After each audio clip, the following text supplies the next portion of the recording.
அதிரடி collection சரவடி celebration தி சென்னை சில்க்ஸின் தீபாவளி கொண்டாட்டம். உங்கள் பசியார எங்கள் ருசி பேசும். மைத்ரி மூவி மேக்கர்ஸ் தயாரிப்பில் பிரதீப் ரங்கநாதன் நடிக்கும் டியூட் அக்டோபர் 17 முதல் உங்கள் அபிமான திரையரங்குகளில். மொபைல கொடுங்க விஜய் அப்படின்னாக்கா அவருக்கு எல்லாம் சப்த நாடியும் ஒடுங்கிடும். அதுல பல விவகாரங்கள் இருக்கலாம். அப்ப விஜய் இப்படி ஒரு ஆளா உருவாக்குனது இருக்கு இல்லையா, அதுல சினிமா இயக்குனர்கள் இதை வச்சு காசு பார்த்தவங்க அத்தனை பேரும் குற்றவாளிகள். திரைப்பட இயக்குனர்கள் இருக்காங்கல்ல, அவங்க நத்தி பிழைப்பதற்காக இந்த மாதிரி ஆட்களுக்கு இப்படி ஒரு ஸ்கிரிப்ட் எழுதி கொடுக்குறாங்க. கல்வியில் சிறந்த தமிழ்நாடுன்னு ஒன்று நடத்தி சிவகார்த்திகேயனை கூப்பிடுறாங்க. இது வந்து கொள்ளிக்கட்டை எடுத்து தலையில சொரிஞ்சிருது. அது இப்போவும் திமுகவுக்கு புரியல அப்படின்னா யாரும் காப்பாற்ற முடியாது. 2026 திமுக ஜெயிக்கிறதாவே வச்சு மறுபடியும் பாய விரிச்சு போட்டு படுத்து தூங்கினாக்கா உருப்புறதுக்கு ஒன்றும் வழி கிடையாது. எல்லா முற்போக்கு இயக்கங்களும் நல்லா பாய விரிச்சு போட்டு படுத்து தூங்கி இருக்கிறாங்க. மக்கள் மத்தியில் எந்த வேலையும் செய்யல. அதன் விளைவா நாம் இதை வந்து எதிர்கொள்றோம். லாட்ரி மார்டினுக்கு இடி கேஸ் கேரளாவில் மட்டும் 23 இருக்கு. அவர் தான் எலக்ட்ரல் பாண்ட்ல அதிகபட்சமா நன்கொடை கொடுத்தவர். திமுக கொடுத்திருக்காரு. தமிழ்நாட்டில் கடவுளின் பக்தர்கள் இல்லை, விஜய் பக்தர்கள் நிறைய. ஒரு பக்தன் எந்த அளவு முட்டாள்தனமா இருப்பானோ அதை விட இன்னொரு 10% கூட முட்டாள்தனமாக இருப்பவர்கள் அந்த ரசிகர்கள். அதிமுக பிஜேபியோட கூட்டணி வச்சாருன்னா கண்டிப்பா ஜெயிச்சிருவாரு. 100-200 பேர் செத்தாக இன்னும் பெரிய அளவுக்கு செல்வாக்கு அதிகரிக்கும். மக்களுக்கு எந்த அதிருப்தியும் இருக்காது. இனிமே தாவேகாவோ அல்லது விஜயோ என்ன ஆவாங்க இந்த எலெக்ஷனை பொறுத்து? தாவேகா, விஜய், பாரதிய ஜனதா, அதிமுக இவர்களிடமிருந்து தமிழ்நாட்டை நாம் காப்பாற்ற வேண்டும். நக்கீரன் நேயர்களுக்கு வணக்கம். நம்முடன் இணைந்திருக்கும் சிறப்பு விருந்தினர் இடதுசாரி செயற்பாட்டாளர் திரு மருதையன் சார். வணக்கம் சார். வணக்கம். சமீபத்தில் கரூரில் நடந்த சம்பவம், அதற்கப்புறம் விஜய் தாவேகா மிகப்பெரிய ஒரு எழுச்சியை சந்திச்சிருக்கு அப்படின்னு சொல்கிறாங்க. குறிப்பாக உச்சநீதிமன்றம் கொடுத்த தீர்ப்பு தாவேகாவினருக்கு ஒரு பெரிய நிம்மதி கொடுத்துருக்கு. அதே மாதிரி உள்ளூர் மக்கள் மத்தியில் எந்த ஒரு அதிருப்தியும் இல்லை. தமிழ்நாடு முழுக்கவும் தாவேகா மேலேயோ விஜய் மேலேயோ எந்த ஒரு அதிருப்தியும் இல்லை. இப்போது தனியார் ஆங்கில ஊடகம் ஒன்று வெளியிட்ட கருத்து கணிப்பில் தனிச்சு நின்னாலே விஜய் 23% வாக்குகள் வாங்கக்கூடிய வாய்ப்பு இருக்குது. அதிமுக பிஜேபியோட கூட்டணி வச்சாருன்னா கண்டிப்பாக ஜெயிச்சிருவார் அப்படிலாம் சொல்லியிருக்காங்க. இது எப்படி பார்க்குறீங்க? வேதனையாக இருக்குது. இப்போது 41 பேர் இறந்ததன் காரணமாக விஜய் கட்சிக்கு செல்வாக்கு அதிகரித்திருக்கிறது அப்படின்னு சொன்னால் இன்னொரு 100-200 பேர் செத்தாக இன்னும் பெரிய அளவுக்கு செல்வாக்கு அதிகரிக்கும். மக்களுக்கு எந்த அதிருப்தியும் இருக்காது என்ற முறையில் இவர்கள் சிந்திப்பதாக நம்ம புரிஞ்சுக்கலாம். இந்த கரூர் நிகழ்வு நடந்த பிறகு என்னுடைய கருத்துப்படி அது வழக்கில் வந்து அது கிரிமினல் நெக்லிஜென்ஸ் அப்படின்றது தான் கேஸ் போட்டிருக்கிறாங்க. அது வெறும் மரணம் அல்ல, அது இவங்களுடைய நடவடிக்கை காரணமாக ஏற்பட்ட ஒரு கொலைன்றது என்னுடைய கருத்து. அப்போ அந்த மரணத்துக்கு அவர்கள் கொஞ்சம் கூட வருத்தம் தெரிவிக்கலை, வருந்தலை. நீதி வெல்லுங்கிறார் விஜய். அதான் அவருக்கு நீதி, யாருக்கு நீதி வேணும்? இப்போ நீதி யாருக்கு வேணும்? இறந்து போன 41 இறந்து போனவர்கள், அவர்களுடைய குடும்பத்தினர், அவங்களுக்கு நீதி வேணுமா, விஜய்க்கு நீதி வேணுமா? இப்போ யாருக்கு நீதி வெல்லும்? இப்போது எஸ்ஐடி போட்டதை மாற்றுங்க அப்படின்னு தங்கள் உறவுகளை பறிகொடுத்தவர்கள் ஒன்றும் கேட்கலை. பொய்யா 2-3 பேரை செட்டப் பண்ணி கூட்டின்னு போனாங்க இவங்க டெல்லிக்கு. அவங்க சுப்ரீம் கோர்ட்னால் என்னன்னே தெரியாதவங்க, அதை விட்டுருங்க. ஆனால் யாருக்கு நீதி வேண்டும் என்ற கேள்வியை வந்து நம்ம எழுப்பணும். இந்த பரிதாபத்துக்குரிய மக்களுக்கு எல்லாரும் ரசிகர்கள் அல்ல, அதே போல் எல்லோரும் தானாக வந்தவர்களும் அல்ல. இப்போ ஏமூர் புதூர்லேருந்து வேன் வச்சு கூப்பிட்டு வந்தாங்க தாவேகாவினர் அப்படின்றது இப்போ தெரிய வந்திருக்குது. இறந்தவர்களில் பல பேர் வெளியூரிலிருந்து அழைத்து வரப்பட்டவர்கள். மீதி உள்ளவர்கள் அந்த இடத்துக்கு பக்கத்து தெருவில் குடியிருந்த சாதாரண மக்கள். சும்மா ஒரு சினிமா ஹீரோ இங்கே நம்ம தெருவுக்கு வராரு அப்படின்னா ஒரு வேடிக்கை பார்க்க வந்தவர்கள். எல்லா கோணத்திலும் அது ஒரு அரசியல் கூட்டம் அல்ல, விஜயை வேடிக்கை பார்க்க வந்த கூட்டம். வேற ஒரு நடிகரோ நடிகையோ வந்திருந்தால் கூட கொஞ்சம் கூட குறைச்ச இந்த கூட்டம் வந்திருக்கும் என்பது தான் உண்மை. அப்போது அப்படி வந்த மக்கள் அநியாயமாக செத்துருக்குறாங்க. அவங்க வந்து இது மாதிரி அளவுக்கு அதிகமான நேரம் காக்க வைக்கப்பட்டிருக்கிறாங்க, ஏமாற்றப்பட்டிருக்கிறாங்க. 3லேருந்து 10ன்னு பர்மிஷன் வாங்கிட்டு 3லேருந்து 10 அந்த போலீஸ் எப்படி பர்மிஷன் கொடுத்ததுன்றதே எனக்கு வியப்பாக இருக்குது. 7 மணி நேரம் ஒரு பொதுக்கூட்டம் நடத்துறதுக்கு இப்போ நாங்கள்லாம் இது பண்ணாக்கா சாயங்காலம் 6 மணிக்கு ஆரம்பித்தா 10 மணிக்கு முடிச்சிடணும். 10:05க்கு கூட விட மாட்டாங்க, மைக் ஆஃப் பண்ணு அப்படின்னு வந்து நிற்பாங்க. 3 ஆர்ப்பாட்டம் நடத்துகிறீங்க வள்ளூர் கோட்டத்தில்னா 1 மணி நேரம் தான், மிஞ்சி போனால் ஒரு 1/2 மணி நேரம் கூட எடுத்துக்கலாம். இவங்களுக்கு எப்படி 7 மணி நேரம் கொடுத்தாங்க? இது வந்து மிகப்பெரிய சலுகை, அவருக்குன்னு தனியாக கொடுத்துருக்குறாங்க. அதை வாங்கிக்கிட்டு 12 மணிக்கு வருவார்னு விளம்பரம் பண்ணி தன்னுடைய மனைவியை இழந்த ஒருத்தர் நேராக பேசியிருக்காரு, ஊடகங்களே பேசியிருக்காரு. இதை முன்னாடியே சொல்லி தொலைக்கலாம்ல, நாங்கள் எதுக்கு 10 மணியில் வந்து நிற்கணும், தண்ணி இல்லாமல் வெயிலில் நின்று சாகணும் அப்படின்னு கேட்டிருக்காரு. இதுக்கு அவங்க பதிலே சொல்லலை. இது வரைக்கும் 3 மணின்னு அறிவித்து பர்மிஷன் வாங்கிட்டு 12 மணின்னு ஏன் அறிவிச்சிங்க? 3 மணின்றது போலீஸ் உங்களுக்கு கொடுத்த பர்மிஷன். 12 மணின்னு நீங்கள் மக்களுக்கு அறிவிக்கிறீங்க, தொலைக்காட்சியில் வருது. அப்போ மக்கள் எதை பார்த்துட்டு வருவாங்க? நீங்கள் எழுதி கொடுத்த லெட்டர் அவங்களுக்கு தெரியுமா? ஏதாவது தாமதமாக வராங்கன்னு சொல்கிறதே பொய்யுங்கிறாரு ஆதவர்ஜுனா. அப்படின்னு அதான் பொய். அப்போது 12 மணி அப்படின்னு நீங்கள் அறிவிக்கிறீங்க, 3 மணின்னு பர்மிஷன் எழுதி கொடுக்குறீங்க, 7 மணிக்கு வர்றீங்க. அங்கே நாமக்கல்லில் 8:30 மணி 8:45 கூட்டம்ன்ட்டு 8:30 தான் கிளம்புறீங்க. அதுக்கு பேரும் தாமதம் இல்லை, சரியா? அவங்களுடைய கருத்துப்படி அதுவும் தாமதம் இல்லை. இங்கே 12 மணின்னு அறிவிச்சிட்டு 7 மணின்னு வர்றதும் தாமதம் இல்லை. ஒருத்தர் வந்து 12 மணின்னு அறிவிக்கிறாரு. 12 மணின்னு அறிவித்தது உண்மையாக இருக்கும் பட்சத்தில் தவிர்க்க இயலாமல் தாமதம் ஆயிடுச்சு, 1 மணி 2 மணி அதான் 3 மணி கூட வச்சுருங்க அப்படின்னாக்கா, ரிட்டர்ன் போகிறதுக்கு விமான நிலையத்தில் திருச்சியில் எத்தனை மணிக்கு அவங்க ஃபிக்ஸ் பண்ணியிருக்கணும்? ஒரு 4 மணி, ஒரு 5 மணி. ஆனால் ராத்திரி 9 மணின்னு அவர் ஃபிக்ஸ் பண்ணி அப்புறம் திரும்ப அதை மாற்றி 10 மணிக்கு 10:45 போயிருக்காரு. இப்போ 9 மணிக்கு ஏர்போர்ட்டில் என்னுடைய தனி விமானம் கிளம்பும் அப்படின்னு அவர் ஃபிக்ஸ் பண்ணியிருக்காருனாக்கா 7 மணிக்கு வர்றதுன்னு ஏற்கனவே முடிவு பண்ணிட்டார். அப்படி தானே பொருள். 7 மணிக்கு வர்றதுன்னு ஏற்கனவே முடிவு பண்ணிட்டீங்கன்னா அந்த உண்மையை மக்களுக்கு சொல்வதில் உங்களுக்கு என்ன பிரச்சனை? ஒரு 6ன்னு கூட சொல்லுங்கள், அது சொல்வதில் என்ன பிரச்சனை?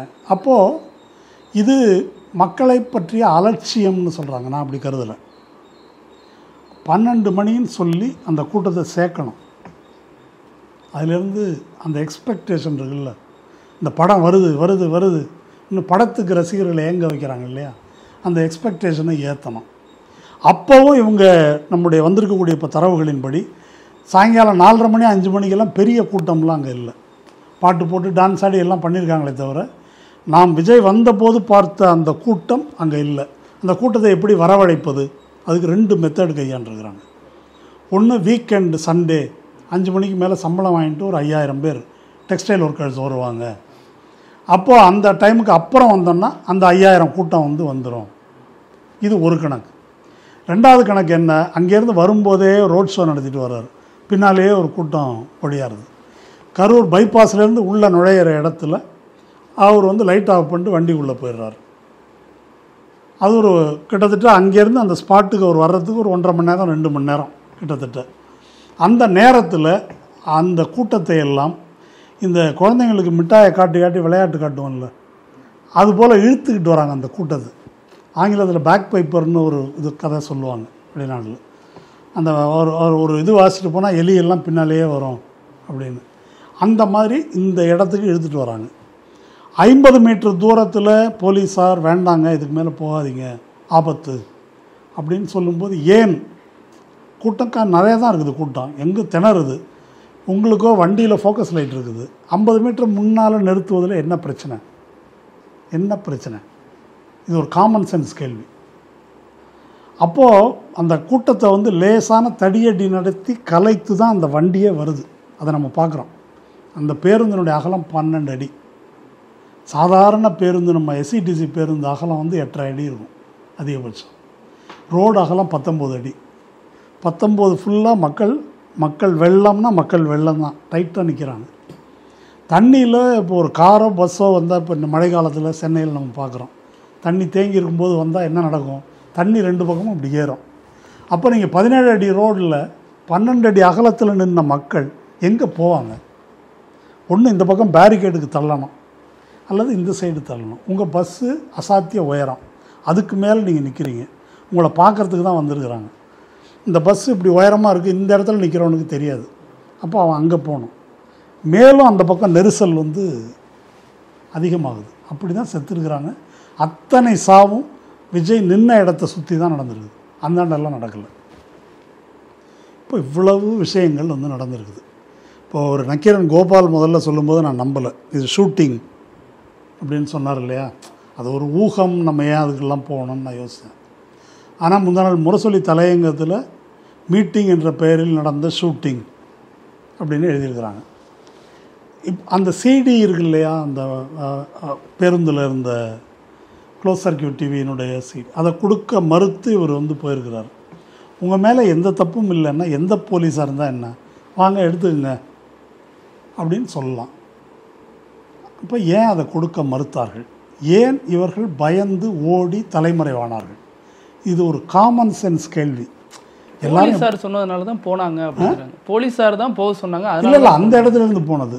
நான் சொன்னது வழக்கு போடப்பட்ட பிறகு ஒரு வழக்கு. இப்போ எல்லாரும் பொதுச் செயலாளர் ஏன் ஓடுறாரு, அவர் ஏன் ஓடுறாரு, போடலாமா, ஒரு பொதுச் செயலாளர் இப்படி பண்ணலாமா, அவங்களுக்கு அரசியல் அனுபவம் அதெல்லாம் இல்லை. அவங்களுக்கு நல்ல அனுபவம் இருக்குது, அனுபவம் இல்லாமல்லாம் இல்லை.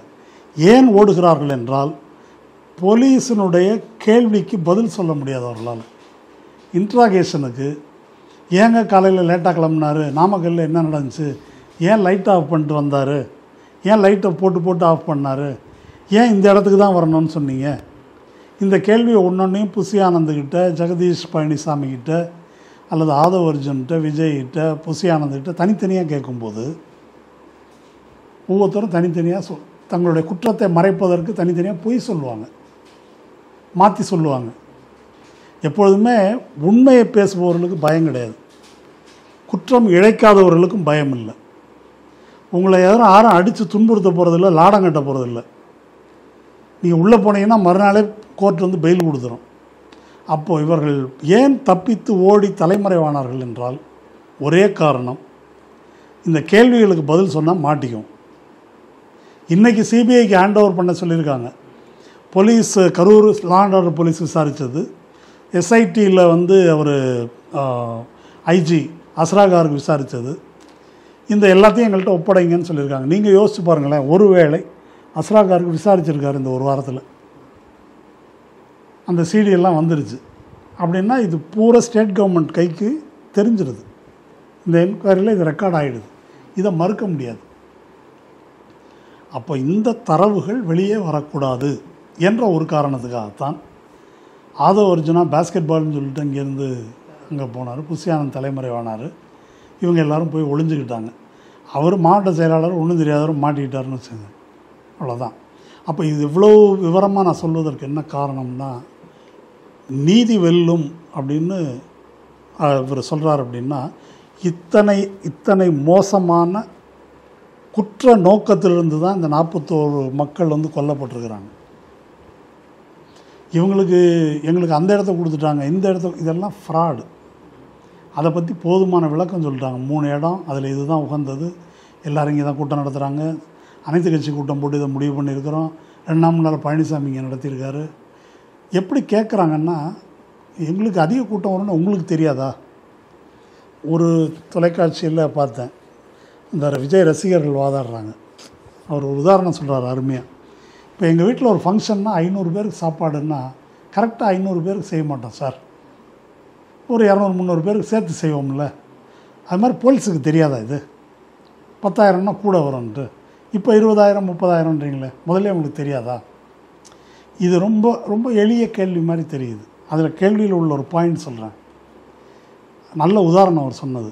எங்கள் வீட்டில் ஃபங்க்ஷன்னா 500 பேருக்கு மேலே 300 பேர் கூட வருவாங்கன்னா கேட்டரிங்கில் 300 பேருக்கு கூட சொல்ல வேண்டியது ஏன் பொறுப்பு.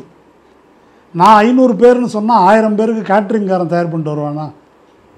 நான் 500 பேர்னு சொன்னால் மண்டபம் கொள்ளாது அப்படின்னு மண்டபத்து வாசலில் ஏற்பாடு மண்டபத்துக்காரர் பண்ணணுமா? நீ தான் அதை செஞ்சுருக்கணும். இது நான் ஒரு காமன் சென்ஸ் லாஜிக்கல்ல, நம்முடைய NDMAன்னு இருக்குது, நேஷ்னல் டிசாஸ்டர் மேனேஜ்மெண்ட் அத்தாரிட்டி, பேரழிவுக்கு ஒன்றிய அரசினுடைய அமைப்பு. அவங்கள்ட்ட டாக்குமெண்ட் ஒன்று இருக்குது.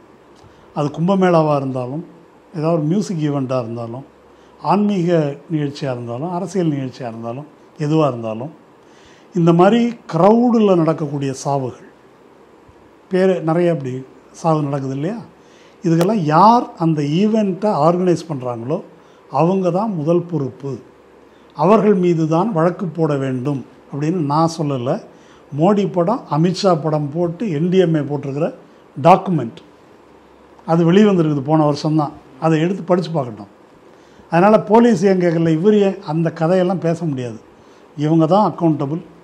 இவங்க அந்த இடத்துல ஏதோ ஒரு ஷூட்டிங் நடத்துறதுக்கு அப்படி ஒரு கூட்டத்தை காட்டுவதற்கு அதுக்கு மக்களை சோதனைச்சாலை எலிகள் போல பயன்படுத்தி இருக்கிறார்கள்.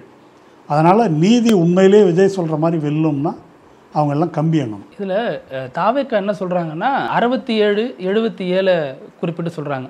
அண்ணா வந்தது, எம்ஜிஆர் வந்தது மாதிரி ஒரு வருவார்னு. ஆனால் உங்களுடைய சமீபத்திய பேச்சு ஒன்றில் நீங்கள் சொல்கிறீங்க 91 நடந்த அந்த படுகொலைக்கு பிறகு, ராஜீவ்காந்தி கொலைக்கு பிறகு தான் ஜெயலலிதா மேலெழுந்து வந்தாங்க. அந்த மாதிரி கரூர் சம்பவம் மாறிடுமோ அப்படின்னு நீங்கள் சொல்கிறீங்க. நீங்கள் 91 உதாரணம் சொல்கிறீங்க. எப்படி இருந்தாலும் விஜய் தானே அடுத்து வரப்போகிறதாக நீங்களும் ஒத்துக்கிறீங்களா? இல்லை அப்படியா இல்லை. விஜயை கொண்டு வருவதற்கு இப்படி ஒரு முயற்சி நடக்குது. 67, 77 ஒன்றல்ல. 67 என்பது உணவு பஞ்சம், காங்கிரஸ் ஆட்சியின் மீது இருந்த அதிருப்தி, இந்திய எதிர்ப்பு போராட்டம், இந்தி திணிப்புக்கு எதிரான போராட்டம், இந்த பின்புலத்தில் திராவிட முன்னேற்றக் கழகம் படிப்படியாக வென்று ஆட்சிக்கு வருது. அது 67. அது காங்கிரஸுடைய ஆட்சி தான் இந்தியா பூரா என்ற நிலையை பிரேக் பண்ண ஒரு மாநில கட்சி வெற்றி பெற்ற மிக முக்கியமான திருப்பு முனை அது இந்திய அரசியல் வரலாற்றில். 77 என்பது ஒரு மாநில கட்சி இப்படி தனிப்பெரும்பான்மை பெற்று இவங்க எங்கேயாவது மாநில சுயாட்சின்னு ராஜமன்னார் குழு தீர்மானம் போடுறாரு, இவங்க தனிநாடுக்கு போயிடுவாங்களோ என்ற அச்சத்தின் காரணமாக திராவிட முன்னேற்றக் கழகத்தை உடைக்க வேண்டும் என்ற சதி திட்டத்தின் அடிப்படையில் அதிமுக உருவாக்கப்பட்டது தான் 77. அந்த 77 எப்படி எம்ஜிஆர் ஜெயிச்சார்னா, இதே போல் சர்க்காரியா கமிஷன் என்ற ஒரு பொய் பிரச்சாரம் செய்யப்பட்டது. எம்ஜிஆரால் முயற்சி பண்ணி நீதிமன்றத்தில் கூட நிலைநாட்ட முடியாமல் அது போயிடுச்சு. இருந்தாலும் சர்க்காரியா விஞ்ஞானபூர்வமான ஊழல் இப்படி ஒரு கருத்துருவாக்கம் செய்து பண்ணாங்க. அந்த கட்சி உடைஞ்சப்போ யார் வெளியே போனாங்க அப்படின்னா, யார் திராவிட இயக்க அரசியல் பற்றி எதுவும் தெரியாத எம்ஜிஆரின் ரசிகர்களோ அவங்க அதிமுகவுக்கு போனாங்க. அதுக்கு பிறகு பதவி நாடி பல பேர் தலைமையில் இருந்தவங்க, விவரம் அறிந்தவர்கள், அவங்க பதவிக்காக போனாங்க. அதை விட்டுருங்க. இதுதான் 67, 77. அதனால் 67 வேறு, 77 வேறு. இவங்க பண்ணுறது வேணால் 77 மாதிரி ஒரு வேலை அப்படி வச்சுக்கலாம். 91 என்ன? 91 அப்படின்றது ஒருவேளை ராஜீவ்காந்தி கொல்லப்படாமல் இருந்தால், ஒருவேளை சூளைமேட்டில் இபிஆர்எஃப்காரர்களை புலிகள் கொலை செய்யாமல் இருந்தால் திமுக ஆட்சி கலைக்கப்பட்டிருக்காது. கலைச்சி கவர்னர் ஆட்சி வந்துடுச்சு. அரசாங்க அதிகாரம் கவர்னர்கிட்ட இருக்குது. அப்படி கவர்னர்கிட்ட இருக்கும்போது தான் ராஜீவ்காந்தி கொல்லப்படுகிறார். திமுக கூட ஆட்சியில் இல்லை இப்போ. ஆனால் திமுக தான் கொண்டுருச்சு. ஏன்னா அவங்க தான் புலி ஆதரவாளர்கள், வேறு எந்த ஆதாரமும் கிடையாது. இங்கே சொல்கிறாங்கல்ல, கரூரில் செந்தில் பாலாஜி இருக்கார், அதனால் இது சதின்ற மாதிரி அப்படி சொன்னாங்க. சொல்லி ராஜீவ்காந்தியினுடைய உடலுடைய புகைப்படத்தை போட்டு வாழப்பாடி ராமமூர்த்தியும் ஜெயலலிதாவும் இதை பிரச்சாரம் பண்ணாங்க. 2 தொகுதிகளில் மட்டும்தான் திமுக வெற்றி பெற்றது. கலைஞரும் பருதியிலம் எழுதியும் நிச்சய இடத்துலையும் தோற்றாங்க. தமிழ்நாடு மக்கள் அந்த சதி கோட்பாட்டை நம்பினார்கள். அதுக்கப்புறம் ஜெயின் கமிஷன் வந்தது, சிபிஐ விசாரணை நடந்தது. இது எதுலேயும் ஒரு குற்றவாளியாக கூட, அக்யூஸ்டாக விசாரணைக்காக கூட திமுககாரங்க கொண்டு போகப்படலை. அது முடிஞ்சிடுச்சு. அடுத்தது 2G. இதே மாதிரி தான் 1,76,000 கோடி அப்படின்னாங்க. உடனே அண்ணா ஹசாரே எங்கள் உண்ணாவிரதம் உட்கார்ந்தார். இந்தியா எகெயின்ஸ்ட் கரப்ஷன் என்ற ஒரு அமைப்பை ஆர்எஸ்எஸ்னுடைய விவேகானந்தா ஃபவுண்டேஷன், அதனுடைய நிறுவனர் அஜித் தோவல் இப்போ இருக்கார், மோடியினுடைய அட்வைசர், அவர் உருவாக்கினார். ஒரு பெரிய பிரச்சாரம் இதே போல் கட்டவிழ்த்து விடப்பட்டது. இன்றைக்கி சில தொலைக்காட்சிகள் அவர் பள்ளி விளக்கிட்டார் கிளம்பிட்டாருன்னு சொல்லி பிரச்சாரம் பண்ணுறாங்க இல்லையா, அந்த மாதிரி அண்ணா ஹசாரே முன்னால் ஒரு 500 பேர் தான் இருந்தாங்க. இந்தியா பூரா இருக்கிற தொலைக்காட்சி சேனல்கள் ஸ்டாண்டை போட்டு கேமரா அவங்க நிறுத்தி இது ஒன்று மட்டும்தான் இந்தியாவிலே நடக்கிற மாதிரி ஒரு சித்திரத்தை உருவாக்கி இப்போ விஜயே போய் பார்த்துட்டு வந்தார். அப்போது என்ன சித்திரத்தை உருவாக்குனாங்கன்னா, காங்கிரஸ் மன்மோகன் சிங் பாவம், இந்த திராவிட இயக்க இவங்க திமுககாரங்க ஊழல் பேர்வழிகள், கருணாநிதி ராசா இவங்கெல்லாம் ஒரு தலித்துன்னு மறைமுகமாக இவங்கெல்லாம் கொள்ளையடிச்சிட்டாங்க அப்படின்னு ஒரு சித்திரத்தை உருவாக்கி தோற்கடித்தார்கள். அதனுடைய விளைவு ராசா 1 வருஷம் ஜெயிலில் இருந்தார், அது பெரிய பிரச்சனை இல்லை. இப்போ நம்ம 12 வருஷமாக ஜெயிலில் இருக்கிறோம், அதுதான் இப்போ அதனுடைய விளைவு. மோடி அதிலிருந்து தான் ஆட்சிக்கு வர்றார், அதை சொல்லிட்டு தான் ஆட்சிக்கு வர்றார். ஆனால் அந்த வழக்கில் ஒன்றும் இல்லை அப்படின்னு இப்போ தீர்ப்பாகுது.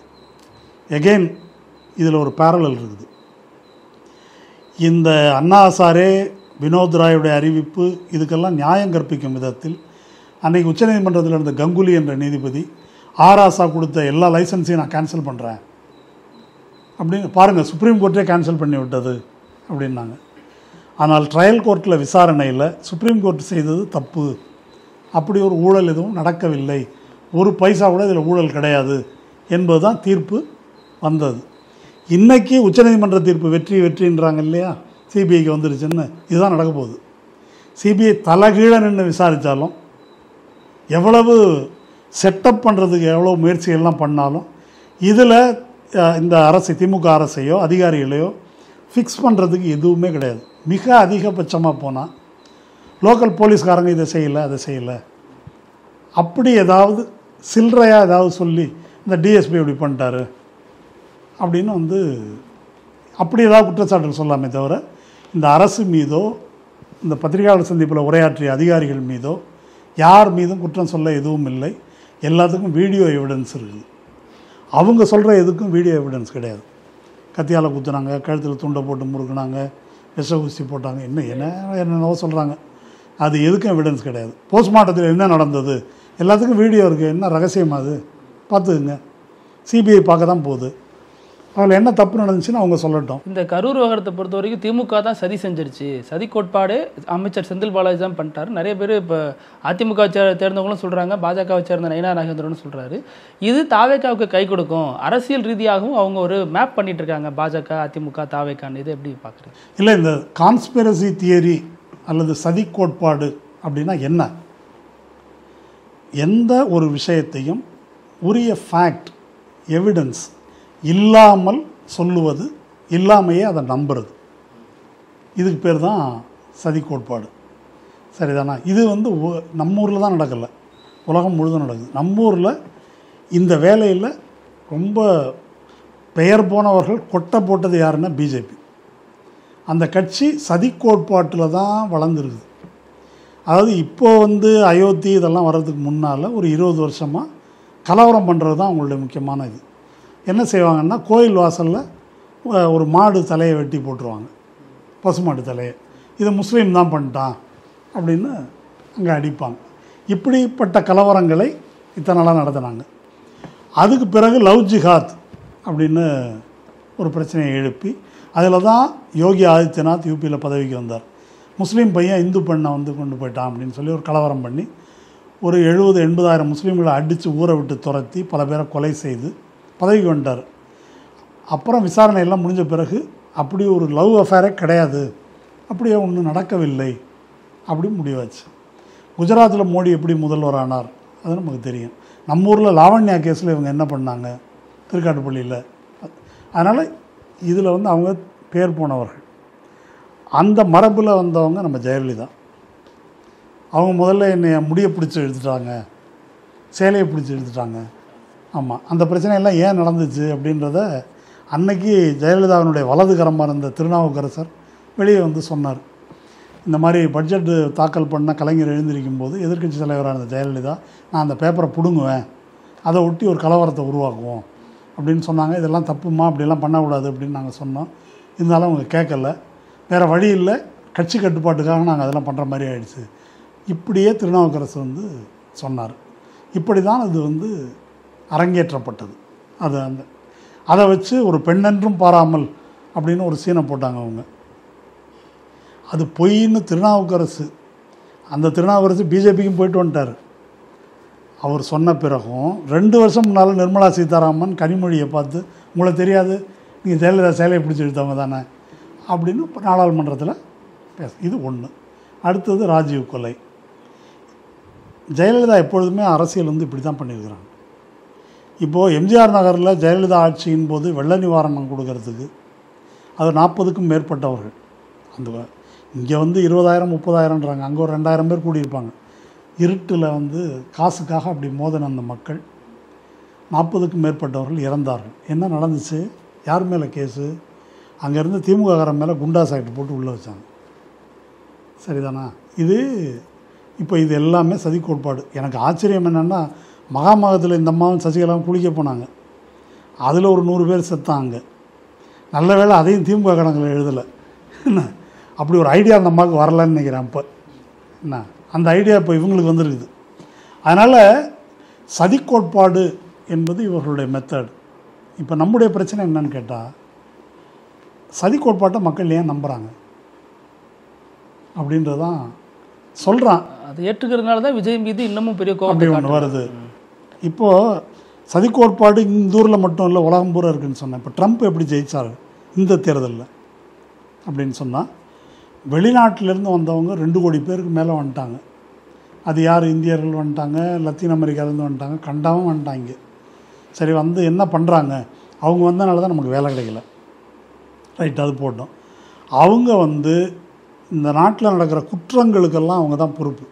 கொலை குற்றங்களுக்கெல்லாம் மனுஷனை கொல்றது மட்டும் இல்லை, அந்த ஊரில் எல்லார் வீட்லேயும் வந்து இந்த நாய் பூனை வளர்ப்பாங்க, பெட்டை அடித்து தின்றுவாங்க அவங்க. இதெல்லாம் வந்து குடியரசுத் தலைவர் ஜனாதிபதி தேர்தல் பிரச்சாரத்தில் ட்ரம்ப் பேசினது. ரேப் பண்ணுவாங்க நம்ம பெண்களை, எக்கச்சக்கமாக அவங்க இப்போ மக்கள் தொகை பெருகிடுச்சு அப்படின்னு பிரச்சாரம் பண்ணார். வந்த உடனே இது மாதிரி இல்லீகல் இமிக்ரெண்டெல்லாம் நாங்கள் வெளியேற்றுகிறோம் அப்படின்னு நம்ம ஊரில் கூட காலில் விலங்கு போட்டு கொண்டு வந்தாங்க. பார்த்தீங்க இல்லையா? பார்த்தீங்க. நம்ம மோடி அங்கே உட்காந்தார், ஒன்றும் பதில் பேச முடியாமல் வந்தாங்க. அப்போது ட்ரம்ப்புடைய ப்ரெஸ் செக்ரட்டரியை அங்கே உள்ள மீடியா கேள்வி கேட்குறாங்க. இப்போ இந்தியர்களை வெளியே அனுப்பியிருக்கீங்க, மெக்சிகோக்கு அனுப்பியிருக்கீங்க, வெளியே அனுப்பியிருக்கீங்க. ட்ரம்ப் வந்து இவங்கெல்லாம் ரேப்பிஸ்ட்டு, கொள்ளையடிக்கிறாங்க, பெட்டை கொன்று தின்னுடுறாங்க சொன்னார். இதில் எத்தனை பேர் அந்த குற்றம் செய்தவர்கள் அப்படின்னு கேட்டாங்க. ஒரு கேஸ் கூட கிடையாது, ஒன்று கூட அவங்களால சொல்ல முடியலை. ஆனால் ஒயிட் அமெரிக்கா இருக்கு இல்லையா, அது வந்து ட்ரம்ப் சொன்னதை நம்பியது, புரியுது இல்லையா? அதுபோல் இங்கே இப்போ நம்ம மகாராஷ்டிராவில் போனீங்கன்னா, பீகாரி வந்ததுனால தான் நமக்கு வேலை போயிடுச்சு.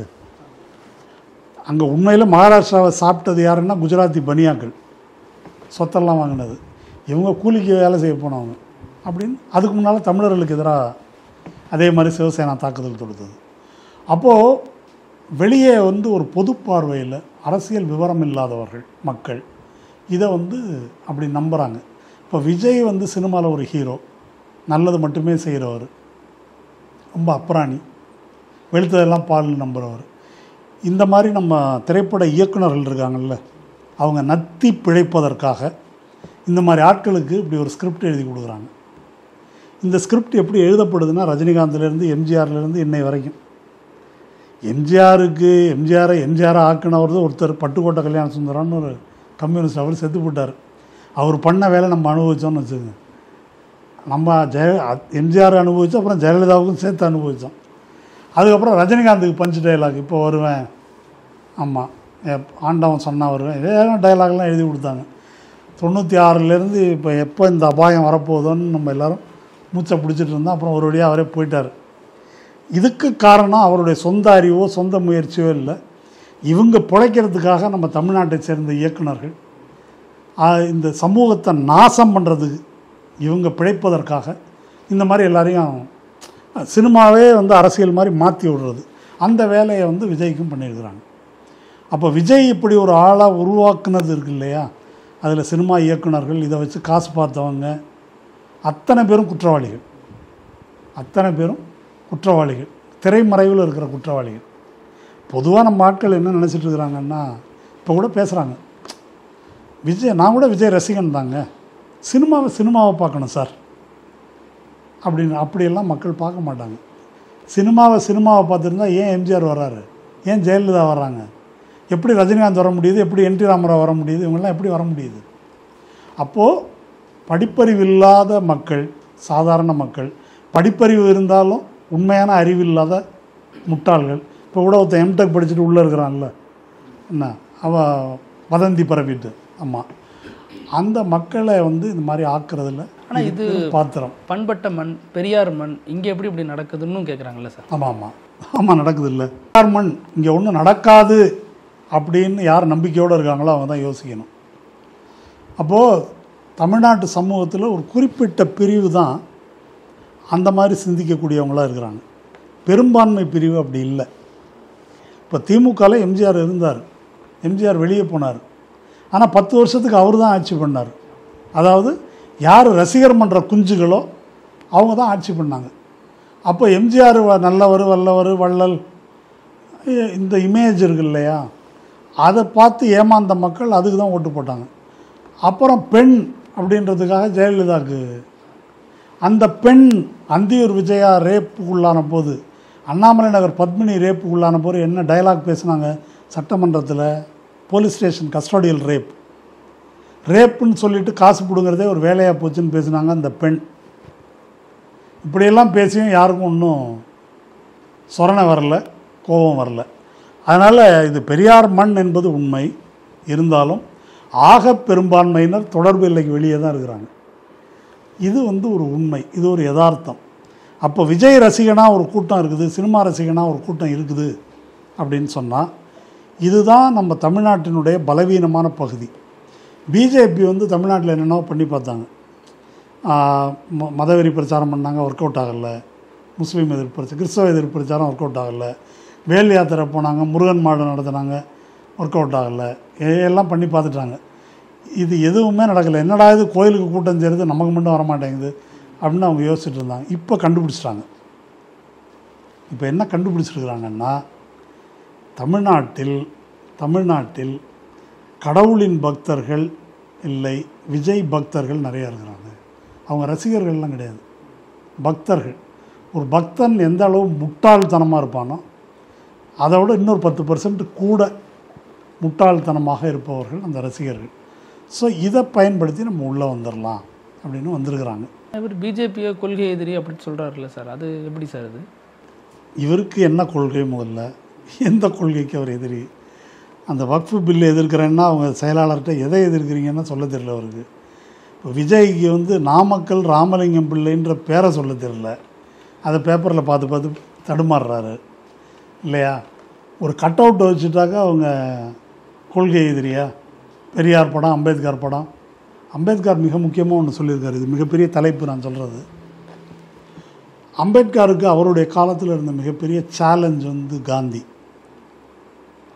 காந்தி நாட்டு விடுதலைக்காக போராடினார். ஆனால் தலித் மக்களுடைய விடுதலை, சாதி ஒழிப்புன்றதை பொறுத்த வரைக்கும் காந்திக்கும் அம்பேத்கருக்கும் உடன்பாடு இல்லை. ஆனால் காந்தியை மகாத்மா ஆக்கிட்டாங்க. மகாத்மா ஆக்கிட்டதுனால அவர் சொல்கிறதெல்லாம் கரெக்டு அப்படின்னு அவர் கிட்டத்தட்ட ஒரு டெமி காட், ஒரு அரை தெய்வம் ஆக்கிட்டாங்க. அதனால தான் அவர் கான்ஸ்டியூண்ட் அசம்பிளியில் அரசமைப்பு சட்டம் நிறைவேற்றப்பட்ட பிறகு பக்தி என்பது மத விஷயங்களில் சொர்க்கத்துக்கு போகிறதுக்கு உதவுறதுன்னு நீங்கள் நம்பலாம், ஆனால் அரசியலில் பக்தின்னு இருந்தால் அது ஃபாசிசத்துக்கு வழி, சர்வாதிகாரத்துக்கு வழி அப்படின்னு சொல்லி பேசினார். அவர் பேசும்போது அவர் யாரை மனசில் வச்சு சொன்னார்னா இதை மனசில் வச்சு. அவர் காலம் பூரா காந்தியோட தான் மூச்சு கொடுத்துட்டு இருந்தார் இந்த தீண்டாமை. ஏன்னா நான் சனாதன தர்மத்தை நம்புகிறேன், வர்ணாசிரம தர்மம் நல்லது தான் சொல்லிட்டு இருந்தார் அவர். பெரியாரும் அம்பேத்கரும் எதிர்த்தரப்பில் இருந்தாங்க. ஓகே, இப்போது அந்த மாதிரி பக்தர்களாக இவங்க ஆயிட்டாங்க. இன்றைக்கி கரூரில் இறந்திருப்பதில் ஒரு கம்யூனிட்டின்னு எடுத்துக்கிட்டிங்கன்னா அதிகபட்சமானவர்கள் தலித்துகள். அது இல்லாமல் மிச்சம் பேரெலாம் ஒடுக்கப்பட்ட சமூகங்களை சேர்ந்தவர்கள். யாரும் ஃபார்வர்டு கம்யூனிட்டி சேர்ந்தவங்க யாரும் இல்லை. அப்போ யார் இதற்கு பலியாகிறார்கள்? இந்த மாதிரி பக்தி வழிபாடு அப்படின்னு போகிறதுக்கு யார் பலியாகிறார்கள் அப்படின்ற கோணத்தில் இதை புரிந்து கொள்ள வேண்டும். அதனால் சும்மா பெரியார் மண் அப்படின்னு சொன்னாக்கா அது அது அது மாதிரி ஆங்கிலத்தில் காம்ப்ளசன்சின்னு ஒரு வார்த்தை இருக்குது, மெத்தனம். இன்னைக்கு திமுக ஆட்சிக்கு இந்த 4-5 ஆண்டுகள் ஆக போகுது. இந்த 5 ஆண்டுகளில் திராவிட இயக்கங்கள், பொது உடைமை இயக்கங்கள், தலித் இயக்கங்கள், எல்லா முற்போக்கு இயக்கங்களும் நல்லா பாய விரித்து போட்டு படுத்து தூங்கியிருக்கிறாங்க. மக்கள் மத்தியில் எந்த வேலையும் செய்யலை. ஏதாவதுன்னா அரசு என்ன செய்தது, போலீஸ் என்ன செய்தது அப்படின்னு கேட்டுட்டு இருந்திருக்காங்க. இப்போது அதன் விளைவாக நாம் இதை எதிர்கொள்கிறோம். இது நீண்ட நாளாக வந்திருக்குது. இந்த 5 ஆண்டுகளில் இந்த அபாயத்தை நாம் எதிர்நோக்கி வேலை செய்யவில்லை, எல்லாம் நல்லா இருக்குது அப்படின்னு ஒரு மெத்தனத்தில் இருந்திருக்கிறோம். இனிமேலும் அப்படி இருந்தால் தமிழ்நாட்டை காப்பாற்ற முடியாது. 2026 எந்த பிரச்சனையும் இல்லாமல் திமுக ஜெயிக்கிறதாவே வச்சுக்குவோம். மறுபடியும் பாய விரித்து போட்டு படுத்துங்கனாக்கா உருப்புறதுக்கு ஒன்றும் வழி கிடையாது. அப்போ இதுதான் தமிழ்நாடு சந்திக்கும் பிரச்சனை. இப்போது கல்வியில் சிறந்த தமிழ்நாடுன்னு ஒன்று நடத்தி சிவகார்த்திகேயனை கூப்பிட்றாங்க. இது வந்து கொள்ளிக்கட்டை எடுத்து தலையில் சொரிஞ்சுக்கிறது. அது இப்போவும் திமுகவுக்கு புரியலை அப்படின்னா யாரும் காப்பாற்ற முடியாது. அதனால் இது திமுகவின் மீதும் ஆன விமர்சனம் இது. ஆனால் இது இன்னொரு ஆங்கிள்லையும் சொல்கிறாங்க, இவ்வளோ ஒரு பெருந்திரளான மக்கள் இவ்வளோ பெரிய ஒரு இளைஞர் கூட்டம் மத்தியில் பெரியாரை அம்பேத்கர்லாம் கொண்டு போய் சேர்க்கறது ஒரு பாசிட்டிவாக பார்க்க மாட்டிங்களா? எங்கே சேர்த்துருக்காரு? படத்தை சேர்த்துருக்காரு. பெரியார் வந்து விஜய்க்கு பேக்ட்ராப்பில் இருக்கார். விஜய்க்கு பேக்ட்ராப்பாக பெரியார் அம்பேத்கரும்? தலைவர்னால் அவங்க முன்னால் இருக்கணும். அந்த தலைவர் என்ன சொன்னார்? எங்க நாமக்கல் ராமலிங்கம் பேர் தெரியல, பெரியார் என்ன சொன்னார் ஒரு 2 பாயிண்ட் சொல்லுப்பா. அம்பேத்கருக்கு தெரியுமா விஜய்க்கு? அவரை கொண்டு சேர்க்குறாருன்னா அதாவது பிரச்சனை என்னன்னாக்கா, நீங்கள் இந்த கோர்ட் வாசலில் ஆஸ்பத்திரி வாசல்லாம் பிளாட்ஃபார்மில் ஜோசியக்காரங்க உட்காந்துருப்பாங்க, பார்த்துருப்பீங்களா? அவங்க ஒரு கைரேகை படத்தை மாட்டிட்டு ரஜினிகாந்துக்கு, சிவாஜிக்கு, எம்ஜிஆருக்கு, ஜெயலலிதாக்கெல்லாம் ஜோசியம் பார்க்குற மாதிரி ஃபோட்டோ வச்சுருப்பாங்க. இப்போ அவங்க இவங்களெல்லாம் கொண்டு போய் சேர்த்ததாக வச்சுக்கலாமா? அந்த மாதிரி ஜோசியக்காரன் படம் மாட்டி வச்சுருக்கிற மாதிரி விஜய் இந்த படத்தை மாட்டி வச்சுருக்காரு. இனிமேல் தாவேக்காவோ அல்லது விஜயோ என்ன ஆவாங்க இந்த எலெக்ஷனை பொறுத்து? தாவேக்கா, விஜய், பாரதிய ஜனதா, அதிமுக இவர்களிடமிருந்து தமிழ்நாட்டை நாம் காப்பாற்ற வேண்டும். அவங்க என்ன ஆவாங்க, என்ன ஆவாங்கன்னு தெளிவாக சொல்ல முடியும். அவர் வந்து இப்போது அமித்ஷாவுடைய கைப்புள்ள விஜயா. ஆமாம், அதை மீறி எதுவும் செய்ய முடியாது. அவங்க வந்து தமிழ்நாடு அரசிடமிருந்து தப்பிக்க வேண்டும் அப்படின்னு சொல்லி ஒரு ஆங்கிலத்தில் இருக்கு இல்லையா, ஃப்ரையிங் பேன் டு த ஃபயர்னு சொல்கிறது, எண்ணெய் சட்டியிலிருந்து அடுப்புக்குன்னு. இங்கேருந்து தப்பிக்கிறேன்னு நினச்சா அடுப்பில் குதிச்சிருக்கிறாங்க. இப்போது சிபிஐ துல்லியமாக விசாரணை நடத்தும் என்று நான் நம்புகிறேன். இப்போ சிபிஐ வந்து சிபிஐட்ட போயிருக்கிறது இருக்கு இல்லையா, அவங்களுக்கு வேண்டியது திமுக இல்லை. திமுக எப்படி இருந்தாலும் பிஜேபியின் எதிரி, அது தீர்ந்து போச்சு. எதிரியை அடக்கிறதுக்கு அவங்கள்ட்ட ஈடி இருக்காது, இதெல்லாம் இருக்குது. இதெல்லாம் தேவையில்லை அவங்களுக்கு. இதில் எதுவும் நிரூபிக்கவும் முடியாது. இப்போ வசமாக சிக்கியிருக்கிறது யாருன்னா விஜய். இந்த கேஸில் பக்காவாக ஹூக்கை போட்டு நிறுத்திடுவாங்க. இப்போ அந்த தீர்ப்பு வந்து அதுக்கு தகுந்த மாதிரி இருக்குது. இப்போ எல்லாம் இவங்க அந்த லிஸ்ட்டில் இருக்கிற அத்தனை பேருடைய வீட்டுக்கும் போய் சோதனை போடலாம். அவங்க மொபைல் ஃபோனை வாங்கினாலே போதும். மொபைலை கொடுங்க விஜய் அப்படின்னாக்கா அவருக்கு எல்லாம் சப்த நாடியும் ஒடுங்கிடும், முடிஞ்சது கதை. அதில் பல விவகாரங்கள் இருக்கலாம், யாருக்கு தெரியும் நமக்கு. அதே மாதிரி ஆதவ் அர்ஜுன், அவர் ரொம்ப நேர்மையான தொழில் நடத்துகிற குடும்ப பாரம்பரியத்திலேருந்து வந்தவர். அவர் லாட்ரி மார்ட்டினுக்கு இடி கேஸு கேரளாவில் மட்டும் 23 இருக்குது. ஆனால் அவர் வெளியில் தான் இருக்கார் இல்லையா. அவர் தான் எலக்ட்ரல் பாண்டில் அதிகபட்சமாக நன்கொடை கொடுத்தவர். திமுகவும் கொடுத்துருக்காரு. திமுக இவங்கெல்லாம் கை நீட்டணுமான்னு யோசிக்கிட்டோம் அவங்க. அப்போ ஆதவ அர்ஜுனா அந்த சொத்தில் ஒரு பங்கு வாங்கிட்டு தான் அந்த தொழிலுக்கு வந்திருக்காரு. லாட்ரி மார்ட்டின் பையன் வந்து பிஜேபியில், அவர் மனைவி ஐஜேகே பாரிவேந்தர் கட்சி. இப்போ மருமகன் வந்து இந்த வேலையை பார்த்துட்ருக்காரு. எல்லாம் ஒரு கூட்டணிக்கு வந்துட்டாங்க இப்போ கரெக்டாக, சரிதானா? இப்போது இதுதான் இப்போ இவங்க எல்லாருக்கும் மறைப்பதற்கு நிறையா இருக்குது. இப்போ இது வரைக்கும் விஜய்க்கு எதுவும் இல்லாமல் இருக்கலாம். இப்போ ஆதவ அர்ஜுனா அவரையும் சேர்த்து கூட்டின்னு போயிட்டார். அதனால் இப்போது அமித்ஷா வீட்டு வாசலில் ரிசப்ஷனில் எடப்பாடி, செங்கோட்டையன், ஆதவ அர்ஜுன், புசி ஆனந்த், விஜய். இதில் முதல்வர்ன்றதுனால முதல் நாற்காலியில் வேணால் அவர் உட்காரலாம். எடப்பாடி விஜய் விஜய் முதல் நாற்காலியில் விஜய் உட்காருவதா எடப்பாடி உட்காருவதான்றதுக்கு வேணால் போட்டி. அதுதான் முதல்வர் என்ன, அதுக்கு வேணால் போட்டி இருக்கும். அதனால் இப்போது விஜய்க்கு என்ன நடக்கும்னா இது நடக்கும், இது நடந்துருச்சு, இது ஓவர். தமிழ்நாட்டுக்கு என்ன நடக்கும் அப்படின்னு கேட்டிங்கன்னா, இது நடக்காமல் தடுக்க வேண்டியது நம்முடைய கடமை. இது வந்து திமுக மேலே உள்ள அபிமானத்தால் நான் பேசலை. இப்போவும் சொல்கிறேன், திமுகவை காட்டிலும் ஒரு தீவிரமாக இந்துத்துவத்தை எதிர்க்கக்கூடிய ஒரு கட்சி, திமுகவை காட்டிலும் தீவிரமாக சமூக நீதி கொள்கைகளை அமல்படுத்தக்கூடிய ஒரு கட்சி, அப்படி ஒரு கட்சி வந்தால், அப்படி ஒரு கட்சியாக விஜய் கட்சி இருக்குன்னாக்கா அதை பற்றி பேசலாம். ஆனால் அவங்க எக்காலத்திலும் அப்படி இல்லை. அப்படி ஒரு அடிப்படை அதற்கு கிடையாது. அதனால் இப்போதைக்கு இன்று உள்ள சூழலில் இந்தியாவை இந்துத்துவ அபாயத்திலிருந்து காப்பாற்றுவதற்கு நம் கையில் இருக்கிறது இந்தியா கூட்டணி, தமிழ்நாட்டில் திராவிட முன்னேற்ற கழக ஆட்சி. இதுதான் இந்த டேஞ்சர்லேருந்து நம்மளை காப்பாற்றும். இவங்க வந்து தங்களுடைய சுய லாபத்துக்காக குற்றத்திலிருந்து தப்பிக்க, முதல்வர் பதவிக்கு வர்றதுக்கு, வாட்டெவர், அதற்காக தமிழ்நாட்டை அடகு வைக்கிறார்கள். அதனால தான் இதான் மக்களை பற்றி அவங்களுடைய பார்வை. இப்போ நேற்று சட்டமன்றத்தில் கடன் இவ்வளோ ஏறி இருக்குது, பணம் கொடுக்கல, இதெல்லாம் சொல்லியிருக்காங்க. கவர்னர் பற்றி தீர்மானம் வந்திருக்குது. அங்கே பீகாரில் வந்த ஸ்பெஷல் இன்டென்சிவ் ரிவிஷன், அதில் எவ்வளோ ஃப்ராடு, எத்தனை நீக்கம்னு இருக்குது. பிஜேபி எதிர்ப்பதாக சொல்கிறவங்க எதையாவது பேசியிருக்காங்களான்னு கேட்டிங்கன்னா எதுவும் கிடையாது. தமிழ்நாட்டு மக்களுக்கு இவ்வளவு பாதிப்பு ஏற்படுத்தக்கூடிய கூட்டணியோடு இவங்க சரசம் ஆடுகிறார்கள். இந்த மக்களை பற்றி அவங்களுக்கு கவலை இல்லை. கொல்லப்பட்ட 41 மக்களுக்கு நீதி கிடைப்பதை பற்றி அவங்க கவலை இல்லை. தமிழ்நாட்டுக்கு நீதி கிடைக்கிறத பற்றியும் கவலை இல்லை. கரூரில் செத்தவங்களுக்கு நீதி கிடைக்கிறத பற்றியும் கவலை இல்லை. அவருக்கு நீதி வேணும். அது என்னன்னா முதல்வர் பதவி. அந்த நீதியை தமிழ்நாட்டு மக்கள் வழங்கப் போகிறோமா என்று நம்ம யோசிக்கணும். அதை வழங்கணும் அப்படின்னா நம்ம தலையிலே நம்ம மண்ணள்ளி போட்டுக்கிறோம். அது இந்தியாவுக்கும் தமிழ் மக்களுக்கும் இழைக்கப்படுகின்ற மிகப்பெரிய அநீதியாக இருக்கும். ரொம்ப நன்றி சார். இவ்வளோ நேரம் ஒதுக்கி இதில் நிறைய கோணங்களை பகிர்ந்துக்கிட்டீங்க. உங்கள் நேரத்துக்கும் கருத்து பதிவுக்கும் ரொம்ப நன்றி சார். நன்றி. நக்கீரன் டிவிக்கு சப்ஸ்கிரைப் செய்யுங்கள். உங்கள் ஆதரவே எங்கள் பலம். ஆசிரியர்களுக்கு நண்பனாகவும் மாணவர்களுக்கு ஆசானாகவும் திகழும் தேர்வு வழிகாட்டி. ஒவ்வொரு பாடத்திற்கும் அனுபவமிக்க ஆசிரியர்களின் துல்லியமான தெளிவான விடைகள். CNC இருக்கு, தேர்வு பயம் எதற்கு? இது தீரன் பப்ளிஷிங் ஹவுஸ் விற்பனை வெளியீடு.